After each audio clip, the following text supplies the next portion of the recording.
ফরিদপুরের পদ্মার চরের বাসিন্দা কামরুন নাহার রোকেয়া দারিদ্রতা ও প্রতিকূলতার মাঝেও তিনি হার মানেননি। তার অদম্য প্রচেষ্টায় একমাত্র সন্তান হাফসা প্রভা এসএসসিতে জিপিএ 5 পেয়েছেন।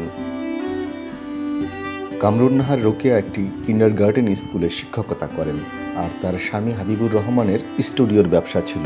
খুব কষ্টের জীবন তাদের। নিজস্ব বসতভিটা না থাকায় অন্যের জমিতে ঘর তুলে থাকেন তারা। কিন্ডারগার্টেন স্কুলের সামান্য বেতনে সংসার ও মেয়ের লেখাপড়া দুটোই চালাতেন তিনি। তবে বর্তমানে তার মেয়ে হাফসার লেখাপড়ার খরচ চালানো তার জন্য দুঃসাধ্য হয়ে পড়েছে। পড়াশোনার প্রতি ওর টানটা অনেক বেশি। যে ও যখন 9 উঠলো সবাই বলছিল যে ও সায়েন্স নিলে আপনি চালাইতে পারবেন না, ওর আব্বু তো এখন কিছু করে না। ও শুধু বলছে আম্মু তুমি আমাকে দাও, আমি পারবো। তারপরেও আমার একটা সন্তান, আমি চেষ্টা করছি ওইভাবে পড়ানোর জন্য।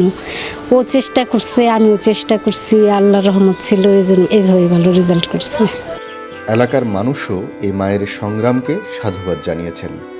অনেক পরিশ্রম করে মেয়েটার পড়াশোনা করাইছে, হেও টিউশনি করে, আবার মেয়েও স্কুলে পড়াইছে, বা ছোটোবেলাতেই ভালো রেজাল্ট করছে। তারপরে এখনও হে আশা আছে যে মেয়েটা ভালো মতো পড়ালেখা করে ভালো পর্যায়ে যাবি। ছোটোবেলা থেকে প্রভা অনেক মেধাবী।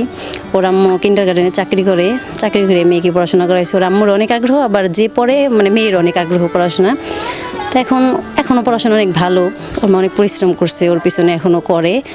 এখন ওর অনেক ইচ্ছা আছে, ওর মা আব্বাও চায়, আমরাও চাই যে ভালো একটা কিছু করুক, সামনে ওর ভবিষ্যৎটা আরও ভালো হোক।